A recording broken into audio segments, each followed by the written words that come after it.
Hey guys, Angie B here. Today's vlog topic is what is wrong with the romantic comedies and romances of today.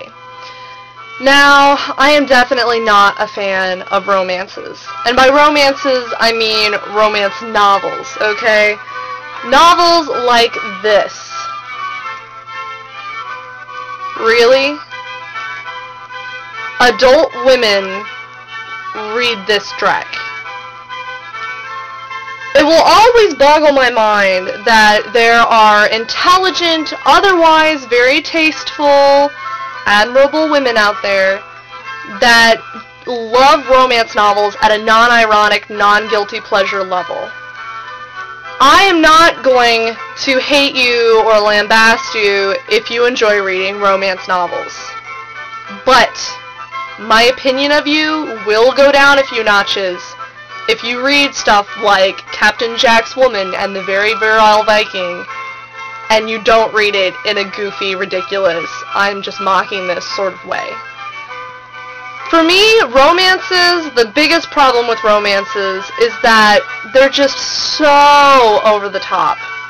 It's full of quivering members and heaving bosoms and orgasms that last 5 nights in a row. I mean, I understand that it's wish fulfillment. The same way that guys watch action films and read westerns and live vicariously through these, you know, rough and tumble, awesome, drifter, cowboy types. I understand that women enjoy romances on a level because they get to live vicariously through the heroines with names like Rowena and Melanie Ravenscroft and stuff like that. But to me, it's just so outlandish and so laughable. The names are always so ridiculous. The settings are so contrived.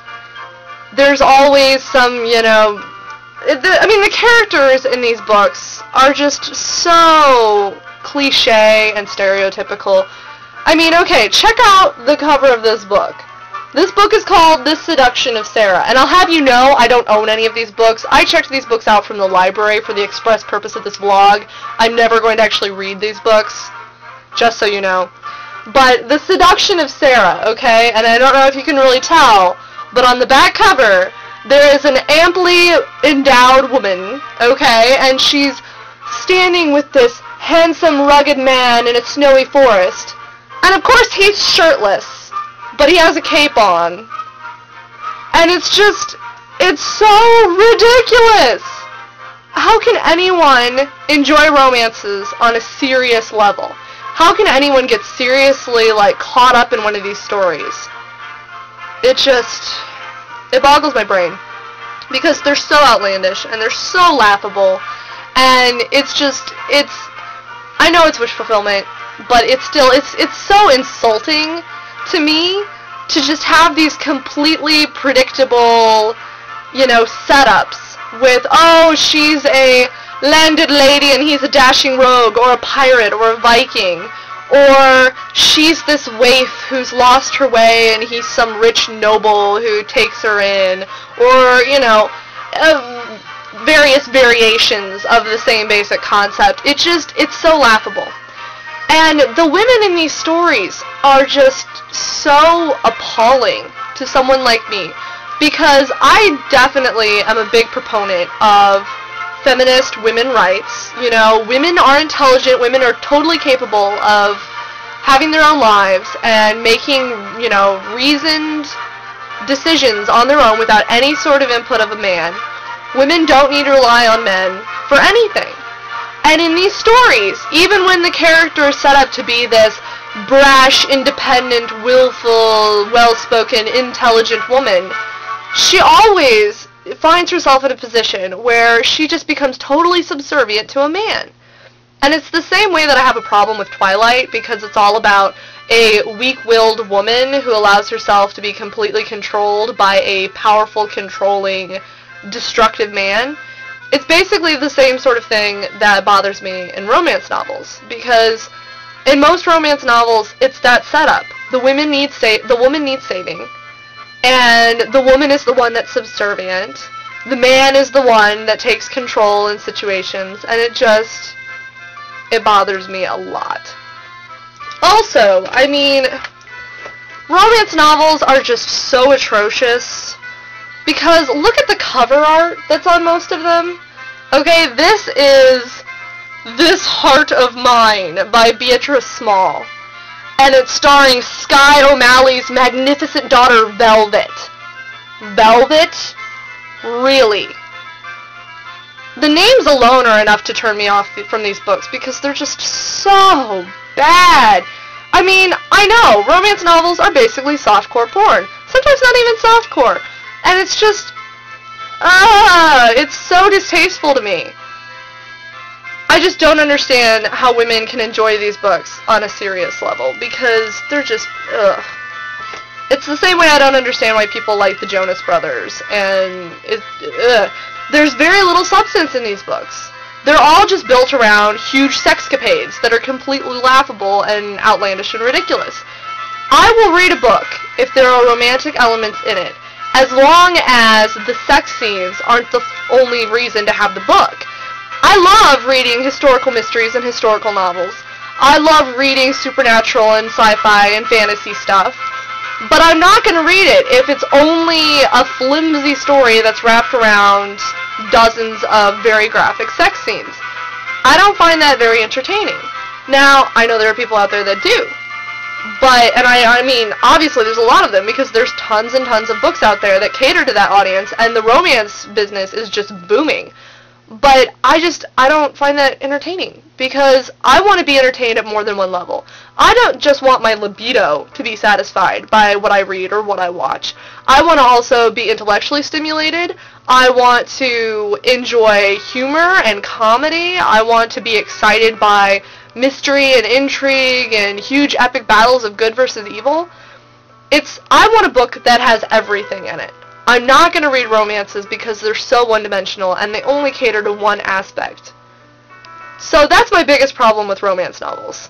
They're so one-dimensional and they're so ridiculous and laughable. Romantic comedies, okay? I just think it's absolutely deplorable what's happened to romantic comedies and romantic dramas even in the past 20 years, okay? I'm going to say 20 years. Because back in the day, back in the 30s, the 40s, the 50s, there were some great romantic comedies out there. There were movies like It Happened One Night and I Know Where I'm Going, which I know Siobhan will be very happy to hear me, mention that because it's like one of her favorite movies ever. But there are plenty of movies out there from the 30s, 40s, 50s that are just fantastic. They're well written, they're really well acted, they're funny, the chemistry between the leads is just amazing. And I'm so nostalgic for that, that era of movie making because nowadays romantic comedies are so contrived. Yes, in the past, in the classic rom-coms like Sabrina or An American in Paris or, what have you, sure, there are, contrived plots. There are shticks and gimmicks. But that wasn't what totally drove the movie. It was the chemistry, it was the writing, it was the acting. Nowadays, romantic comedies have to be about how, oh, this guy traveled through time, or she's, been thrown out of her body and now she's a ghost, or, oh no, he was her best friend's, fiance, or what have you. But there's some really ridiculous contrived ones out there. And it's just like, that's what drives the movie. And to me, you've got to have more than a gimmick in a movie. You have to have good acting and good writing, and that's just what's totally lacking from romantic comedies these days. I look at movies like How to Lose a Guy in 10 Days and Sweet Home Alabama, which granted, those movies are pretty entertaining on a very shallow level. But they're not the sort of movies that are going to be remembered 10, 20 years from now. They're not the sort of movies that you want to watch repeatedly, because they don't offer that much, and the acting just isn't that great. I wish that we could go back to days when leading men like Humphrey Bogart could be romantic leads, because they're good actors, and because they actually bring, humanity to their characters. Nowadays, it's all about casting really pretty people to play the lead characters, and half the time, the people don't even have chemistry with each other. So I think rom-coms really need to go back to the basics. They need to find simpler stories, they need to find more believable stories, They need to find better actors that have actual chemistry with each other, and they need to focus more on the writing and the acting than on gimmicks and special effects and slick production values, because the quality of romantic comedies in the past 20 years has just gone steadily downhill. It's to the point these days where I won't go see a romantic comedy. If it's an indie film and it had a small budget and there's, little-known actors or actors that I actually know and love, I'll go see a movie that's being touted as a romantic comedy. But for the most part, the straight rom-coms that star people like Meg Ryan, Julia Roberts, that sort of stuff, not my cup of tea, because they're just not that substantial. So I hope you guys have enjoyed my rant today. Hope you guys tune in next time. Check you later.